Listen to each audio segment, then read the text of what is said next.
Hello and welcome to the Cognizant Classic Golf One and Done video brought to you by Pool Genius. My name is Stephen Andress, joined each and every week on this show by the lead analyst over at Pool Genius, Jason Lisk. You can follow him on Twitter at Jason Lisk.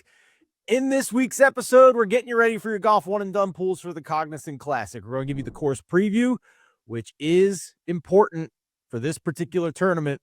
We will also tell you the purse size, whether it's a tournament you want to take a favorite or try and take a total wild card down the board.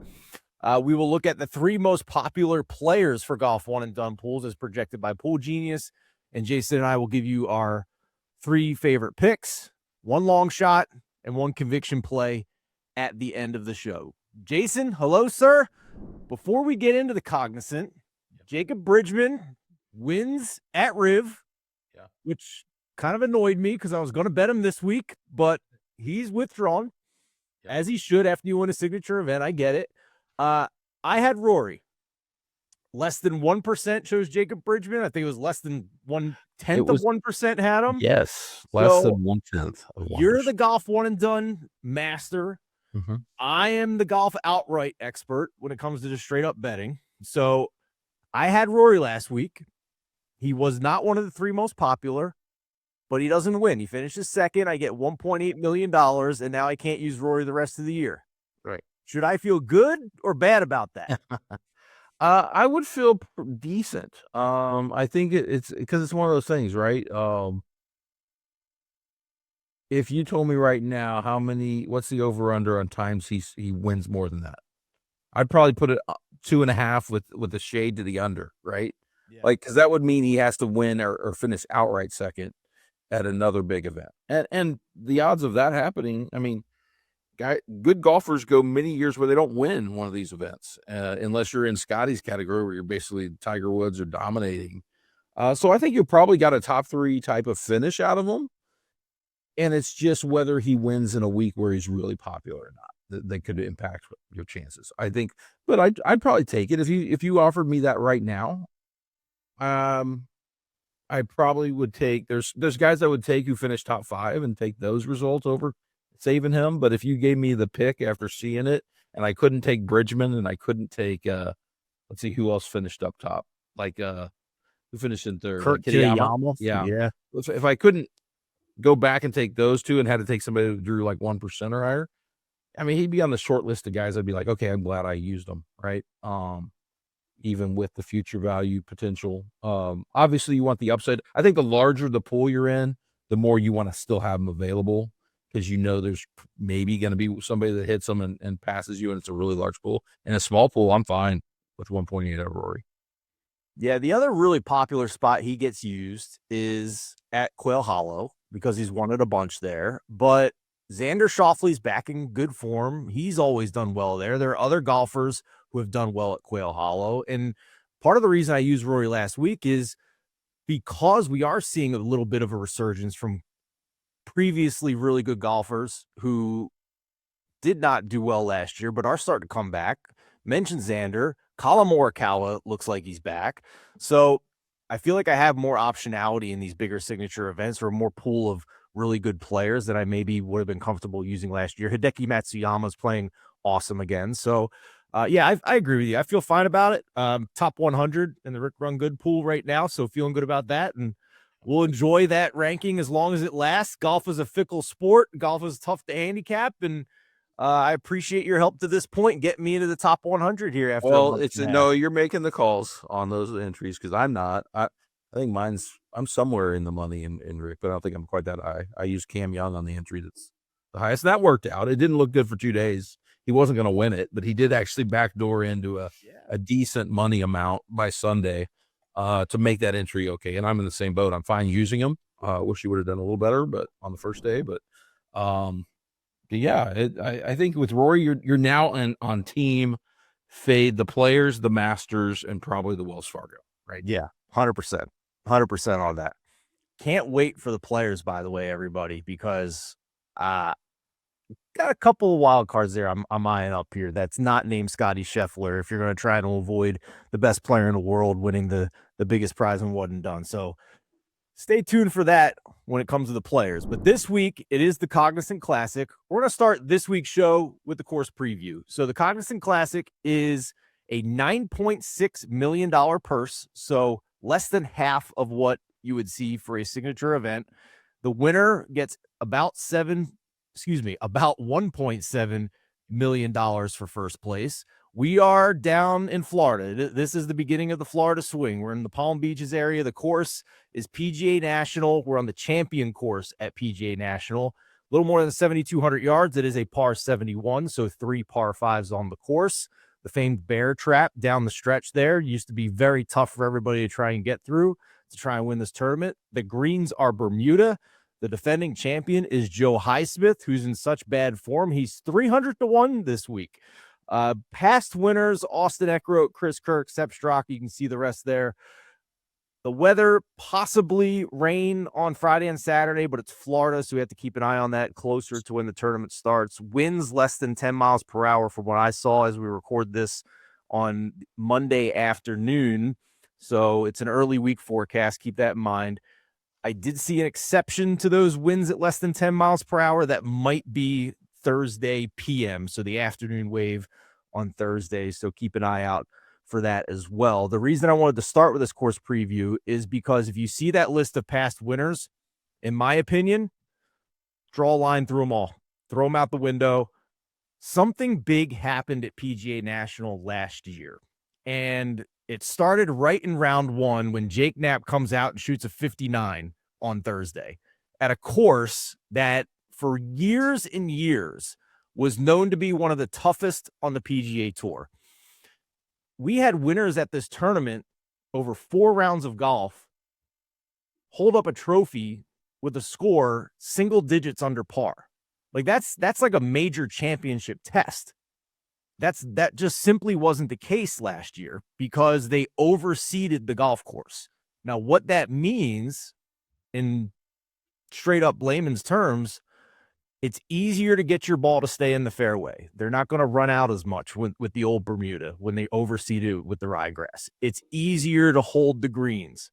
So at a course in the past where you couldn't just bombs away because there was true penalties for that, not just off the tee, but even with water in play on a lot of these approach shots as well, you couldn't be as aggressive on approach shots. You couldn't be just bombs away off the tee for fear of winding up in the rough.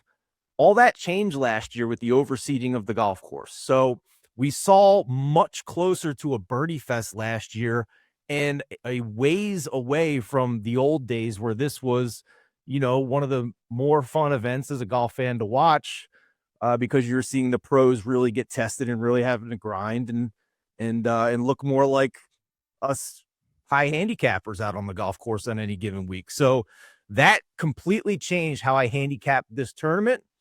And I wanted to start this week with the course preview because of that, Jason, and all of that information about the course and how it played last year and what appears to be the same case this year. They haven't gone back to it. The whole reason they did that is for the locals that live there and the tourists that come down and play. They want it to look prettier in the wintertime when they can charge more for the warmer weather down in Florida. All of that has stayed the same from last year, and that's going to change how I modeled this golf tournament. Yeah, I like it. I like that preview. Thank you for diving in. I think that sets the stage for what we're going to talk about, which is lots of changes. This is a big change on the tour every year. We go from California to Florida. So I think there's a lot of things we want to throw out, right? As we've been handicapping week to week on when they're going from, Southern California to Arizona or to Arizona to Pebble Beach. Well, a big change in style here and also who's playing. And so I think You and I before the show were talking about the greens in particular. We're going to Bermuda grass now. We've been on POA a lot in California. And you had mentioned, I think I want to throw out a lot of the putting stats I've seen to this point in the season. I completely agree with you on that, right? Because you can get into it a little bit here, but 2 totally different experiences putting. Players look at them totally differently, right? And this is just a completely different putting experience for these players this week. And I can tell you from personal experience, I've not played California POA. I have played in Florida and Bermuda. I stink at putting everywhere, and I really stink there. But you know, these are pros. Those that have struggled on the POA, I think you throw it out because it is a different feel. And I think that so we're going to look at guys. I think I don't know who you got on your board when we get around talking to it, but if we're throwing that out, we're looking at guys who've been good hitting the ball, but maybe didn't putt it or play good short games in California, but we think have the game that if things go a little better for him on a different surface, it could go differently. Anyway, that's what I'll be looking at here later in the show. Yeah, absolutely. Spoiler alert, when we get to my actual betting card later in the show, there's going to be a lot of apologies made for guys who have not putted well over the past month. A lot of ball striking emphasis this week for me as well. Okay, let's get into the 3 most popular players for golf one and done pools for the Cognizant Classic as projected by Pool Genius.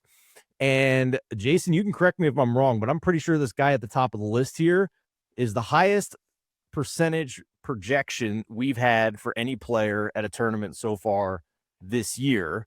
Yeah. It is Shane Lowry, who has always done well at this tournament. I had him a few years back where it looked like he was going to win the tournament or at least get into a playoff right up until the last hole where he stepped onto the 18th tee, that par 5 with water all the way down the entire hole on the right side. And it was just awful luck from Mother Nature. The skies open up. It's raining like crazy. And he needed a birdie. He only makes par on an easy par 5 because all of a sudden it starts pouring rain on the last hole of the tournament. And Sepp Straka wins that tournament instead in 2022. But beyond that, T5, T4, T11 over the past 3 years, even with the easier conditions, he still finished T11.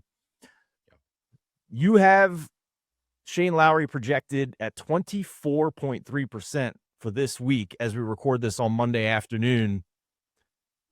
How do you consider that percentage when you're talking about a guy who may have the best course history here? I mean, it's semi guesswork at an event like this where so many people have withdrawn because that number wouldn't have been quite as high. What do we have today? We had Ben Griffin withdraw. We had Jacob Bridgman withdraw. Adam Scott withdrew already by the time we're recording this late Monday afternoon. Going to be up on Tuesday, but just Taylor in the time Pendrith from this morning. Yeah, Taylor Pendrith. I mean, guys that would have been in that top 10 and pulling kind of picks, I think, have all pulled out for the most part, and there's only a few left. So I think what's going to happen, and we've seen it happen in the past, an event like the Mexico Open when it was played in the spring, and Tony Finau had a good course history, and then he was one of the few kind of top 50 guys playing it. He would get 30% in a lot of pools on a week like this. And so I just think, I don't know if that number, if it's going to be slightly above or below. I mean, people watching our show may pull that number down just a bit because they want to stay off of it. But I do think if you're going to go, who are people going to pick? They're going to pick the guy with the best odds, who maybe isn't viewed as a top 20 guy overall, but is close. And so you're like, I don't need him for the majors. I don't need him for the signature events. And I don't know these other names. Well, who are they going to gravitate to? They're going to gravitate to Shane Lowry. Yeah. And I'm not going to use them. Right. And I'll tell you why. I changed my model significantly for this week, knowing what I know now about the way this course plays with the overseeding and the crazy increase in scoring that we saw last year versus the previous 10 years when this tournament was played. So some stats like bogey avoidance and scrambling that I used to have, strokes gained around the green that I used to have in my model are not in there now. And we're back looking at like some birdie fest stats, like birdies are better overall. Birdies are better percentage on par 5s. Driving distance now matters to me if it's easier to hit the fairways. There's a couple models out there that will tell you that when they miss the fairway, how much do they miss the fairway by? So you can find some total driving metrics in there with who can hit it long, but who can also hit it straight. Because if it's easier to keep it in the fairway now with those long hitters, well, those guys are going to have wedges in their hands on a lot of these holes. There are 3 par 4s on this course that are less than 400 yards. Obviously, all the par 5s are very reachable for the long hitters in this tournament. So when Shane Lowry was top 5 in my model for the old PGA National. Well, now he's moving pretty far down the list. And I just ran it real quick for the last 24 rounds. And even though he still ranks 5th over the last 24 rounds in strokes gained approach, he wound up way down the model, like the bottom half of this field for me overall, because his birdies are better numbers are not good, because his par 5 scoring is not good. So, and also, I mean, the man hasn't won in years. Like, I can't remember the last time he's won a PGA Tour event. It might have been the Open Championship as far as like the normal schedule. I think it's been several years. That 2022 tournament here was probably the last time he's gotten this close. So I will say in Europe over the offseason, he came very close to winning in Dubai. He had a double bogey on the last hole of the tournament to cost it. So he's kind of the new Tommy Fleetwood. Until he wins, I'm not betting him because he's had too many chances to convert. You're not counting that team win with Rory, right? No, the Zurich Classic team win. I'm sorry. I can't. We're not going to count that one. I'm sorry, Shane Lowry. Although it did get you 2 more years of full exemption on the PGA Tour. But no, we're not going to count the 2-man event. So if people are going to gravitate to him, Jason, because of course history, when 90% of the course history was at it's the same course, but it's not the same course, right? So I'm going to fade that popularity for those reasons, and I feel pretty strongly about it. So he may finish top 10 again. He had a T11 here last year, but I think we have a really good shot to maybe get a top 5 or the winner here at a much lower popularity. Would you agree? I mean, this tournament has produced plenty of surprises. I mean, Lowry's probably a nice conservative play, but this is not a biggest money event. It's not the biggest money event. I think and if popularity is going to be concentrated, not just on him, we're going to get to the next few as well. I think it's going to be concentrated up top more than any event we've seen this year. I think there's multiple guys that wouldn't surprise me if the next guys we talk about also at least one of them gets steamed up higher than I'm projecting. Yeah. And so in that case, you only need 1 or 2 golfers to fail, as opposed to fading 10 guys who are all really good and at 5 to 8% ownership, where any one of them, you're gonna be falling behind the pack if any of them do well. There's just less to beat here, and so yeah, and you hold Shane. You don't know what's going to happen late in the year, right? You can use him at the Scottish Open. You can use him at one of the events if he's playing in June at a non-signature event. So the Canadian Open, go play the Canadian Open, for example. Well, if he's been used up, maybe it's better to save him for late in the year for that or a signature event. For sure. And honestly, his iron play has been fine. It hasn't been off the charts, as we've seen at times over the last couple of years, where it really has tempted me to use him for what that's worth. And he doesn't have above average distance off the tee anymore now that he's 38 years old. So that's the case against Shane Lowry, in my opinion. This next one's tougher for me to make. I will admit that.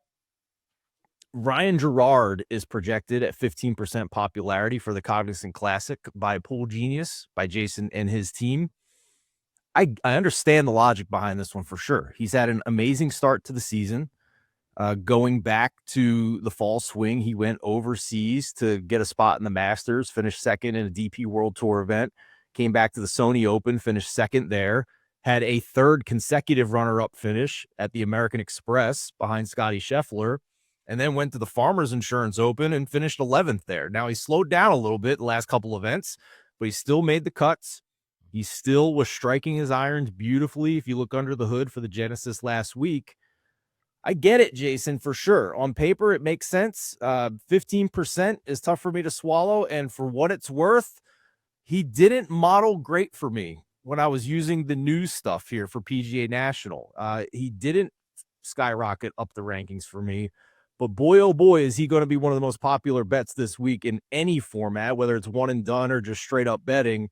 His number has crashed from around 30 to 1 to less than 20 to 1 because of A, people betting him, and B, the withdrawals at the top of the board by Griffin and Bridgman. So he's the kind of pick du jour this week around the golf betting circles, and I'm not quite there with it. I don't know how you feel about it. Yeah, I mean, he's grading out as our top graded golfer if you look in there, and that's because he's second on the odds board. Yeah. He is currently 43rd in our ranks. I think he's maybe a little better than that based on recent form, but it's close, right? So he's not really a top 25 golfer yet consistently. So he's the kind of guy you want to use at events like this. The biggest drawback again is popularity. He gets steamed up, right? Because people are going to look at the top of the odds board. So he's been playing well. And the other factor, though, to consider saving on, unlike a lot of guys we're going to talk about after this, there are only 3 guys, I think, in this field who played in the BMW last year's top 50 guys and thus are in every signature event automatically. Lowry, him, and I believe Berger was a top 50 guy. Everybody else is kind of playing to earn their way to those things that's playing here. Even the next guys behind them we're going to talk about, some of them didn't play last week, right? And so I guess you can make an argument, he's available. He's going to play those for sure. These other guys aren't. Maybe if he's going to be really popular, I save him because you never know what happens late in the year if he's going to get high popularity in an event now. Yeah, that's fair. So I do want to give a little more context to the modeling because I kind of just threw out there that he's not modeling well for me. That was a general model over the last 24 rounds. So no other splits involved in that, no other factors involved, just straight up last 24 rounds for the stats I cared about most this week. And I told you guys that with I think more scoring here, more birdie opportunities with the way that the course is seeded now, for whatever reason, he didn't move up very high on the list. I ran another model where I included things like how far off the fairway you are when you miss it, how often you go for the green on par 5s with your second shot, what your strokes gained on approach are when there's a high level of water risk, because that is the case here in Florida with a lot of water hazards. So you can really just bomb a hole and mess up your whole tournament on just one hole here because of all the water hazards. So when I started including some of those splits here and there, well, now all of a sudden Ryan Gerard's 5th for me and clearly deserving of where he's at in the rankings. But there was just a couple other guys in his range on the odds board that got onto my betting card instead of Gerard. And if he's going to be this popular in Golf One and Done, I'm probably going to take the same route here where Gerard's played great. He's not Scotty Scheffler, right? So if I can get somebody at a third of the popularity who has basically, in my opinion, pretty darn close to the same win probability, well, now we're in a good game theory spot, in my opinion. So I'm not going to knock anybody that uses Ryan Gerard this week. It makes a lot of sense, but that popularity might be enough in a wide open field here to keep me off of him. So the third guy here that Jason has projected as one of the 3 most popular golfers for the Cognizant Classic is somebody who is on my outright betting card. It is Nikolai Højgaard. I got him at about 25-1. Jason is projecting him at 13% ownership in Golf One and Done this week. Jason, this is pretty simple. I loved him going into the WM Phoenix Open. He had one bad hole where he got stuck in the desert. I liked him not just because of what he did coming into the PGA Tour that season and the week before at the Farmers, but what he did over the fall and the offseason over in Europe. The ball striking has been tremendous. His accuracy off the tee looks to be improved versus the larger sample of his career, which is important here with a lot of water in play off the tee. I just wanted to go right back to him because I felt that if he didn't have, I felt for 71 holes of the WM Phoenix Open, he was the best golfer in that field and a pretty good field. And now he's coming back here where this course seems to suit his game. He modeled extremely well for me, no matter which way I tried to slice it. I wanted to jump right back onto him. Yeah. So I'm going to mention who I have 4th since they're right behind. Michael Thorbjornsen is my 4th, and then there's a big gap. So I think what you're going to see is probably multiple of these 4 in your pool are going to, it may fluctuate from pool to pool who gets steamed up or who doesn't. And so there are 2 ways of thought that you expressed your opinion. I was going to ask you this question, and you said you have Højgaard on your card. I was going to say, okay, you probably don't want to take them all, even if you're playing like multiple entries like me. You want to pick some stands and also then go with the crowd maybe on some others. Sounds like your choice would be play Nikolai heads up against these other guys and think you can beat him. And if he's just as popular as they are, you're fine with that. Would that be fair? Yeah, I think that's fair. I can't see where I've used Nikolai anywhere else the rest of the season, to be honest with you.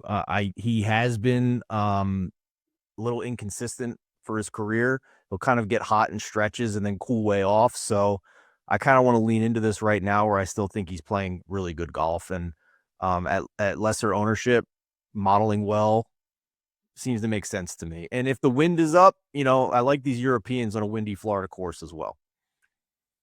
And he's not eligible for the signature events yet, right? So he's not there. He could play his way into next week. Right now, I believe he's I'm looking. So there's the next 10, which is the guys at the top of the points list who weren't eligible before that. Jake Knapp's number one there, as you might expect. Pearson Cootie's near the top. And then that swing 5, he's second on the swing 5. So he would be in right now, but he's not so far ahead that he stays in if he doesn't play well.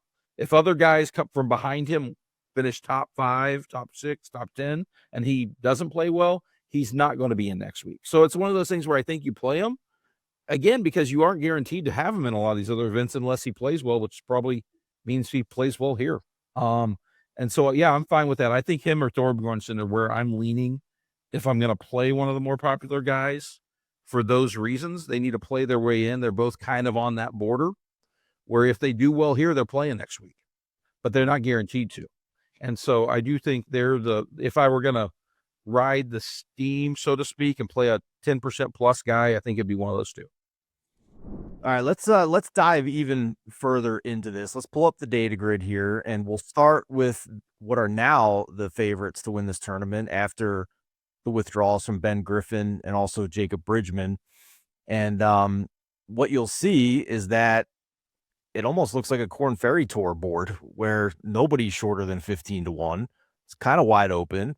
We're seeing Shane Lowry here in the data grid at 14-1, but I can tell you he's still available at 19-1 at some other shops as well. So these numbers are all over the place because of the withdrawals and because nobody really knows how to price this market at this point.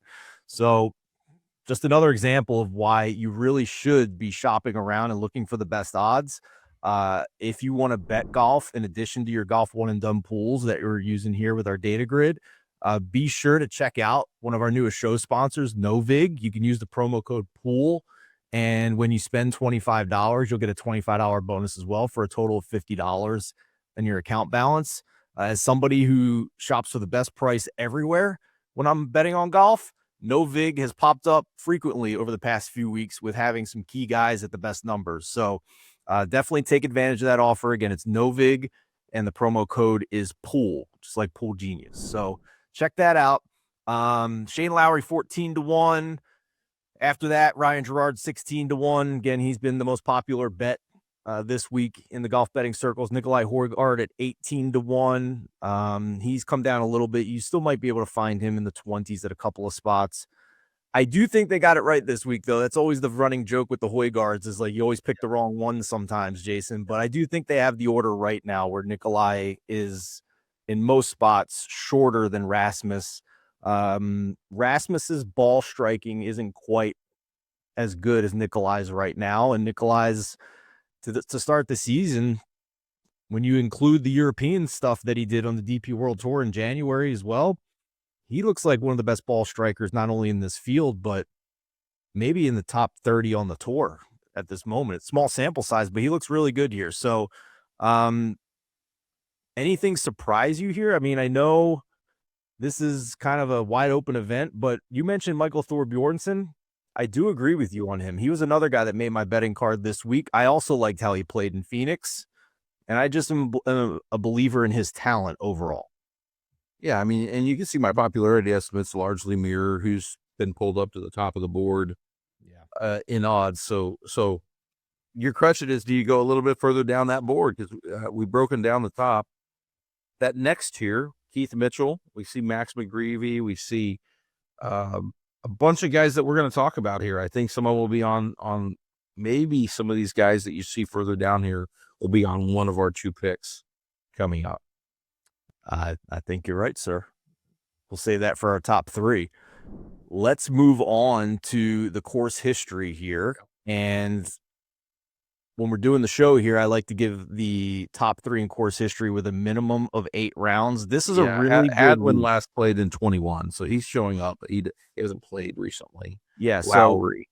So if you're a Pool Genius subscriber, this is a really good week to make sure you're clicking on the link under the strokes gained course history tab and make sure you're getting the full context. So you click on Shane Lowry, you see a ton of rounds that are measured there. If you click on Adam Hadwin, you'll see 4 measured rounds under the strokes gained column, but you'll see a bunch of rounds that didn't get measured because they were so long ago in 2016. So that context is important. So you want to look at the sample size, how many measured rounds, and then where they're ranking overall here. So for me, Jason, my top 3 in course history would be Shane Lowry, Ryan Gerard, Daniel Berger, based on that, because you have Kevin Yu, who only has 4 rounds at this course overall. And you have Andrew Putnam, who also only has 4 measured rounds at this course. So we mentioned Shane Lowry. We talked about Ryan Gerard at length. Daniel Berger almost made my card. Daniel Berger is an interesting case here because he's got a ton of course history from before the old PGA National. It was tougher, but he also showed up here last year. And if it wasn't for Jake Knapp shooting a 59, his 63 on Thursday looked pretty good too. And he just kind of slowed down over the weekend. If the wind is up, his low ball flight always plays well.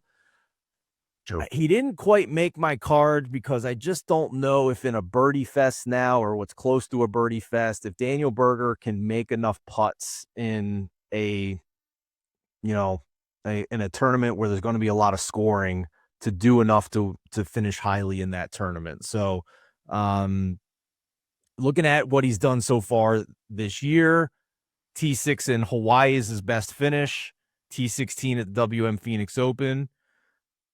If you look at his course history here, T25 is where he wound up after a red hot start on Thursday, so he kind of faded out. But I know people that like Daniel Berger a lot this week. I just couldn't quite get there in a tournament where I think you're gonna have to get close to 20 under par this week.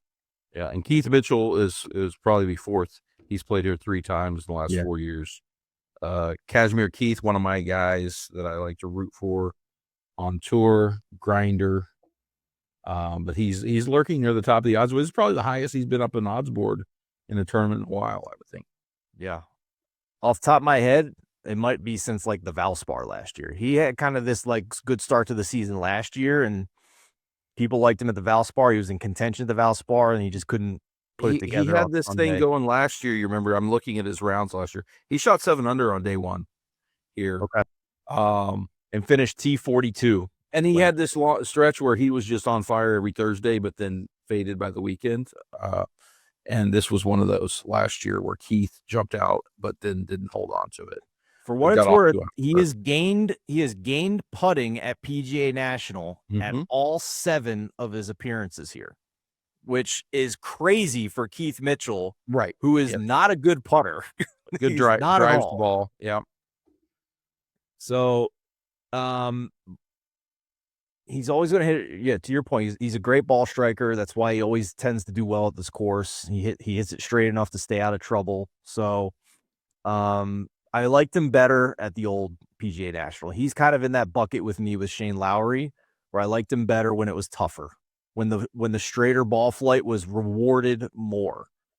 That's part of the reason Nikolai Højgaard made my card this week. Typically a guy who isn't the straightest driver, little inconsistent with the accuracy. But Jake Knapp, when he shot 59 last year, was a guy who was known to hit it a mile, but not accurate whatsoever. So if Jake Knapp could keep it in play at PGA National last year with the overseed, then pretty much any of the bombers you would think could keep it in play. So that's why that element of Nikolai Højgaard's profile didn't scare me off from him. But yeah, Keith Mitchell, just another guy where I would have liked him better when the course was still playing really tough, where 9 or 10 under par might win the whole thing. So I'm switching over to recent form here, and Yeah. this shouldn't be a surprise. A lot of the guys who have been red hot aren't playing this. They've got enough points that they're choosing to take the week off, right? Højgaard's up top, but he didn't play the last 2 weeks. Those are from his Phoenix Open round and before that, the Farmers. Shane Lowry, the one who did play, is playing. The only one who really played well the last 2 weeks by finish with an 8th. So there's not a lot of great. There's some good in here, but this isn't a week that you're going to get the guy who's been red hot consistently, because those guys chose not to play. Knapp played his way into Arnold Palmer. Pearson Coody played his way into Arnold Palmer, and they're taking the week off. They've been playing a lot. Yeah, and just to answer a question I'm sure some people are going to have when they look at this, what's my opinion of Seamus Power? He's missed the cut here all 4 appearances, including last year with the way it played last year. He did finish T11 at the Farmers, but he lost a ton on approach. That was a lot of chipping and putting at the Farmers. Ball striking really matters here, including on approach, where if you mishit an iron, your ball might be gone and wet. So doesn't really fit for me this week, even though the overall numbers are saying his game is in pretty decent form. I just don't think it's a good fit for him this week.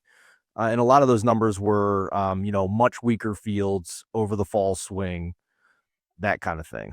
So T11 at the Butterfield Bermuda Championship. So let me tell you, not a lot of guys going to play in Bermuda unless they have to in the middle of November. So that's something to keep in mind as well. So let's get into it, Jason. Let's get into our top 3 picks for the Cognizant Classic, because we can go a lot of different ways here. We mentioned some of the guys we might like to fade the popularity with.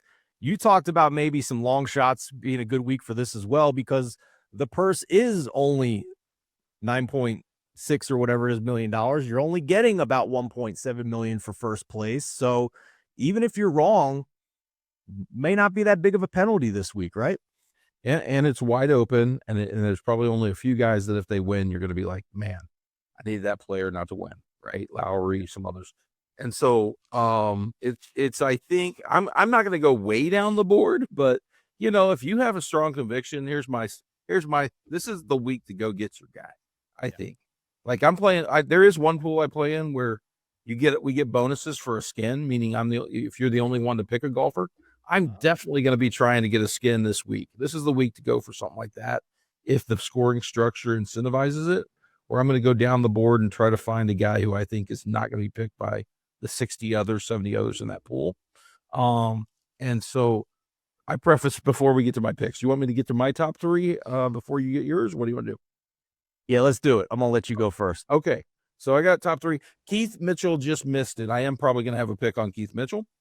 Okay. But I'm going to go with 3 guys and they're, like I said, I agree with your Højgaard play, and I will have Højgaard, but I'm going to leave him out of my top 3 just because he's so popular, and I want to get a little more creative here. But I'm going to go just a little lower. Number 3, I'm going to go with a guy I've already picked once, and we had him as a long shot. Haotong Li. If what you say, I mean, the guy, you look at, he's top 10 off the tee. His putting numbers are bad coming off of the POA, but his approach and ball striking are great coming over. He's had 2 weeks off, and I think he's a high variance play, but I want that in an event like this. So on the entries, I didn't use Haotong a couple weeks ago when I think I got a top 10 or 11 out of them when we used them. I'm trying to think what event that was. It might have been the Farmers. I'm going to use some Haotong Li in my third. He's my third of 3. Okay. Number 2, I think he's going to be under 1% picked. Hasn't played here before. A young guy, Johnny Kiefer, is a guy I'm looking to play this week. He's on the odds board inside the plus 5,000 number. He is another guy who you look at his splits from California. I think he's top 10 in both off the tee and approach. and his putting numbers are bad. So again, I'm leaning into guys who, if they putt differently on this surface, can go low. And that's, and maybe he doesn't have a history of playing this course, so there's some danger. I'm willing to risk a miscut on a guy with high variance, and Kiefer likely, I think, fits that mold. And then third, and my first, number one, Max McGreevy, another guy who I think fits the same mold and has played. He actually played the recent events, so he's coming in playing 4 in a row, I believe, if I pull up the odds board here. Yeah, Max we've got him at about a 1% to 3% popularity estimate, but he's inside the top 10 in overall odds. He has a 4th place from last year. Look at his results last year. He played poorly in California, came here and got got 4th, and played well on the Florida swing. Well, I don't know if that's meaningful or not, but I know his ball striking is way better than his putting in California, and I'm willing to take that chance on a guy that's coming in consistently. He got a 29th. Despite those numbers, he's got a 29th and 30th in the last month, while being really bad on the putting metrics. So those are my top 3. I like it. Going down the board a little bit. Fearless. And this is the week to be fearless, because there's far more reward than there is penalty with only 1.7 going to first place. So I went a little more conservative with my top 3. So if you're looking to have maybe a higher floor, you can go with mine. If you just want the higher ceiling and definitely lower ownership, then Jason's top 3 is where you should be looking. We'll start with Nikolai Højgaard. That model I mentioned where I'm working in how they putt on Bermuda, going for the greens on par 5s, short irons in their hands, because there are those 3 par 4s that are less than 400 yards that are really good scoring opportunities. He checked every box. He wound up ranked number 1 in that model for me this week. The only spot he didn't rank well was that distance from the fairway when he misses the fairway, which could be an issue with water in play here in Florida. But I'm just hoping, having faith, that if Jake Knapp could keep the ball in play here last year with the overseed, then maybe Nikolai Højgaard can as well. I really felt like I should have had that outright at the WM Phoenix Open, if not for one damn hole on Sunday. I think it was the 3rd hole. And then he came back. He was awesome for most of the rest of that tournament. So really like Nikolai Højgaard, but certainly understand the popularity concerns. You mentioned Michael Thorbjornsen. He is in my top 3. This is a guy who just oozes talent. He's going to have what I think is a pretty high ceiling in his career. It's the driving distance that is his biggest weapon. So perhaps there are other courses where that will be a bigger advantage. Longer courses that are, 7,600 yards versus 7,200 yards here. But we also just saw him peak at a similar yardage course in Phoenix. We're back here. It's an easier course than what it was a few years ago. He was ranking top 5 for me overall over the past 24 rounds, not taking into account some of the Florida factors here with this course.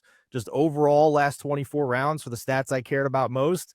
He wound up actually number 2 for me. Number 2 in this field and birdies are better gained. Number 2 on strokes gained on approach. Mentioned the driving distance. He's 6th in this field in that. And opportunities gained is another metric I like to use sometimes, where I believe that is how often you are hitting your approaches inside 15 feet to give you a birdie opportunity. Doesn't mean he's converting all of them, but those are the guys I want to keep betting on. The ones that are not only hitting greens, but hitting it close enough to the flag where they have a really good birdie opportunity. He was playing really well in Phoenix as well. He had every opportunity to win that tournament on Sunday as well. And he comes back to this course here this week. I feel like he's a pretty good fit. But again, a guy like Nikolai Højgaard, who's got a little more popularity. So for my 3rd guy, I'll give you a guy who's probably not going to have double-digit popularity. And for this 3rd one, I like to go sometimes in this tournament with a guy who may not model as well, because a lot of the modeling services are just using PGA Tour data. that may not be properly taking into account what he's done in Europe between the PGA Tour seasons. He's about 40-1 right now. Let me double check that real quick. No, he's dropped a little bit because of the withdrawals. He's 36-1 now, the best available price. Like Nikolai Højgaard, he's from Denmark. Rasmus Nørgaard Peterson. He was on my short list too, so that's another right. good one. I like that pick. He's off to a slow start. First 2 PGA Tour events this year. He hasn't finished top 40. He's made both cuts, but if you kind of zoom out a little bit and look at what he's done over the fall swing and in the winter as well, he went to Australia, won the Australian Open in a field that included Siwoo Kim playing great. He beat Adam Scott. You know, I would say the top of that field is pretty similar to what we're seeing here this week. Maybe not the depth of the field, but the top of the board is fairly similar to what we might see this week. The DP World Tour Championship, he finished tied for third, literally 1 stroke away from a playoff with Matt Fitzpatrick and Rory McIlroy, tied with Tommy Fleetwood and Ludwig Åberg. Finished ahead of Rasmus Højgaard, who's one of the favorites this week. Finished ahead of Hal Tung Lee, who you like. Robert McIntyre was in. That was a loaded field. He finished third. And he had another third as well back in October in the Spanish Open, where you had guys like, I think John Rahm plays in that. Yeah, John Rahm plays in that every year. So he's played in good fields in Europe recently and done very well, even though he's off to a slow start here in the United States. He is pretty accurate off the tee to go with some distance. He's kind of a total driver. The ball striking looks to be in good form, and it's just a matter of whether he's going to make putts or not. Totally admit that. We'll see, but the opportunity should be there. He's really good at long par threes. There's a lot of those on this course. He's really good at converting those birdies, birdie or betters. Last 24 PGA Tour rounds, he's 6th in this field. So if you want to go a little bit further down the board, that would be the guy I'm looking at, and Rasmus Nørgaard Peterson. All right, Jason, let's get to our long shots. Where do we want to start here? Because with the withdrawals, like long shot has changed. I thought Johnny Kiefer was going to be my long shot for this week. I love that pick, by the way, by you, because that's the perfect guy to talk about when like throwing out the putting in California, because the ball striking is through the roof. And we're back on Bermuda, where he won on Bermuda on the Korn Ferry Tour and had multiple top 5 finishes in tournaments that were on Bermuda. So great pull by you on Johnny Kiefer. He is on my outright betting card. But what odds are we starting at here for this week for long shot? What do we think is fair? Listen, I'll let you do whatever you want. You can say, I mean, Kiefer's probably, until people listen to us, would probably be under 1%. Now it's going to get to 10%, right? How it works. No, I'm joking, but whatever you're saying, I'll go bomb if you want, man. I would be stunned if very many golfers below 4,000 at 5,000 or lower are going to be at 1% in this pool, and probably most of them are going to be like what Bridgman was last week, 0.1% picked if they're at 5,000 or lower. So any of those, I think, qualify for one and done purposes. Okay. I'm going to give everybody a bomb here. I'm going to give everybody, if people like Johnny Kiefer this week at what is now shorter than 50-1 at some spots, because he's a great ball striker who won twice on the Korn Ferry Tour and might be able to translate that here on a course where ball striking is rewarded. Well, how about I give you another guy who also won twice on the Korn Ferry Tour last year, whose ball striking looks really good, except his odds right now are still 175-1.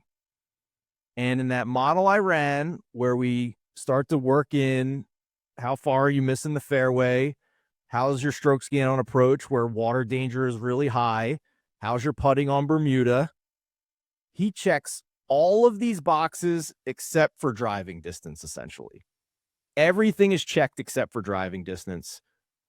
Austin Smotherman is my long shot for the Cognizant Classic. It's a crazy bomb.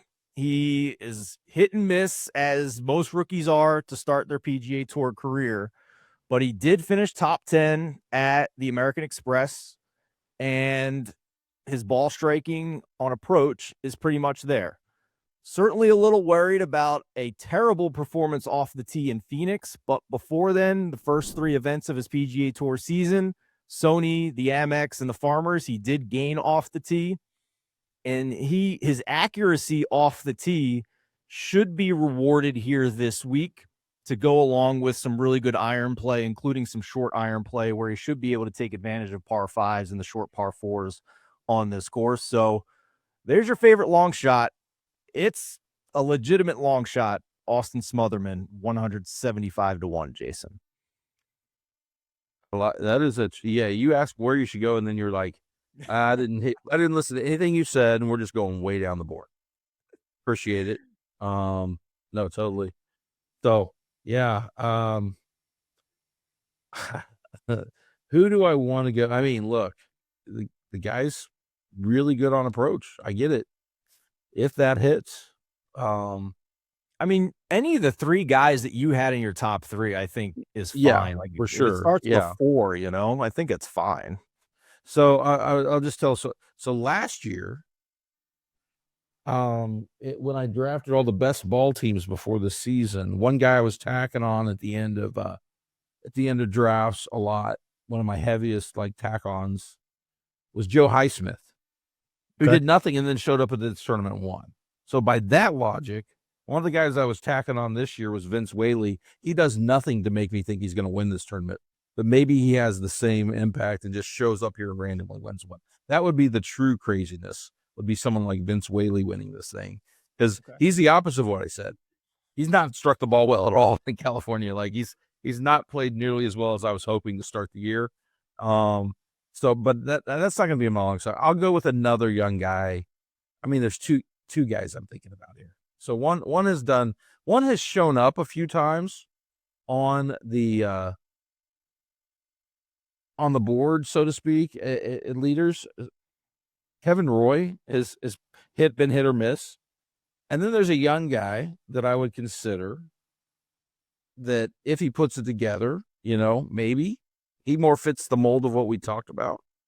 Okay. And that is David Ford.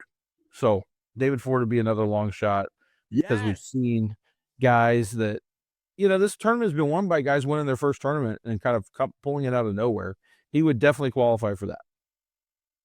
You know what, man? I love it. He's on my betting card. He's absolutely on my betting card. I got him earlier on Monday at 175, 180-1. He's been bet down. Best available number now is 110-1. A couple of the books that golfers go and bet at a little bit more, I'm seeing a 75-1 now on David Ford. So we are not alone in our appreciation for him. This is a guy who took advantage of that new rule where you go straight from college to the PGA Tour because he was so good in college. And he's held up. I mean, of all these long shots we've been looking at, his approach numbers, 3 of the first 4 events he's played this year, I mean, I'm including the RSM Classic in that from the fall swing, it's through the roof. I mean, more than 2 strokes gained on approach on the toughest of the 3 courses in the Amex rotation. More than a stroke and a half per round on approach at the Farmers, almost a stroke and a half per round at the RSM. Yeah, man, I love David Ford. I think, in a course where his accuracy, both off the tee and on approach, should be rewarded, why not him? I mean, I love being early on some of these potential phenoms, some of these young guys that are untapped. Hit Potgieter last year for an outright win. Almost had 2 of them in Mexico with him as well. So, this is the week to do that, Jason. This is the week to go at it. Love that you pulled David Ford. Which is, like I said, why I say, you listen to the show, but if you're going to do it in a week, it's this one where there's no top 15 guys at the top of the board. Some may draw high popularity. Go get your guy. If you research and find somebody else, go for it. This is the week where I would say do that and be a little more adventurous in how you play it for this week. And we've now talked for, I think, over 50 minutes on the Cognizant Classic, a tournament with no top 20 players playing in it. Look at us. Who would have thought? We're the sickos. We know all you out there are the golf diehards too. We appreciate you. If at any point we're going to get to our conviction plays. If at any point in this video you found the information useful, hit the like button, hit the subscribe button. Let us know in the comments who you are picking for what is now affectionately known as the Cog down at the Palm Beaches. So one more note on David Ford. That model where I used some Florida stuff, some wet condition or some water in play, some Bermuda greens, second for me in the modeling. So his ball strike, it's his ball striking that's doing that model is heavily weighted towards ball striking, and some total driving as well. So his ball striking is phenomenal right now going into this tournament. So I like that pull with David Ford. So it wouldn't shock me in the least if he contends this week despite his odds. So I'll start with my conviction play and we'll get to you to finish us out here, Jason. I want to go with Nikolai Højgaard. I know he's top 3 popular. I just think he's playing phenomenal golf right now. The fact that he was modeling well in much tougher fields a couple of tournaments ago, and now he comes to this field, I think there's a reason for that. And I like that you mentioned he still has something to play for this week to just cement his spot in the next signature event. I've always liked him. I think that driver's a weapon. I think it's less penal now with the overseed at PGA Nationals. So Nikolai Højgaard will be my conviction play this week. Excellent. Mine, I'll go with the guy I mentioned, close call, but Max McGreevy, Stickum, former Bear, Baylor Bear, going to be celebrating at George's with a big O. So I'll go Max McGreevy to get it done. He's kind of right on that edge. I think he's one of those guys that provides leverage against the top guys because he's near the top 10 in odds. And so it's not like I'm going way down the board, but I'm probably getting half the win odds by the market at less than 10x the popularity. It's kind of my thought process there. Yeah, love that. More importantly, the two of us are aligned on trying to fade Shane Lowry at least a little bit this week, it seems. You have a lot of entries. I just do one entry, so you might protect yourself a little bit. Will you have a little Shane Lowry? I have one. I'll post. Here's the thing. I post an article for our subscribers. If you're a subscriber, I post the 13 picks I'm making on my 13 entries, lay out how I'm distributing it that week. Because usually, I like to spread it out a little more, especially in an event like this. So I say spread it out, but I may have 2 on McGreevy. I may have 2 on 2 Kiefers or something, but then I'll have definitely one on Nikolai, one on Thor Bjornsson for sure, maybe 2, and spread it on some of these other guys. So I'll probably have like 8 golfers in total I have a pick on. I love it. And for the loyal listeners and viewers who have stayed this long, as promised, here is my golf outright betting card for the week. This wound up being about 3.6 units, I believe. And if any one of them wins, it pays out 30 units. That's the way I like to bet outrights. I've been doing it for about 4 or 5 straight years, profitable every one of those years. So if 3.4 units is too much for you, that's fine. Just ratio it down. Instead of 3.4 to win 30 units, you could do, what's that math? 1.7 to win 15 units. So here's the betting card. Some of these odds will not be available anymore because they were bet Monday before the withdrawals of Ben Griffin and Jacob Bridgman. So just keep that in mind. But Nikolai Højgaard, I got it 26-1. Michael Thor Bjornsson at 30-1. Rasmus Niergaard Peterson at 40-1. Johnny Kiefer at 60-1. David Ford at 180-1. And then Austin Smotherman at 350-1 each way with 3 places. So if he finishes second or third, I will still cash a fraction of that payout. This is a Bet365 market. It's very popular in European sports books, but 365 and I think Bet Rivers are the only ones stateside that offer it.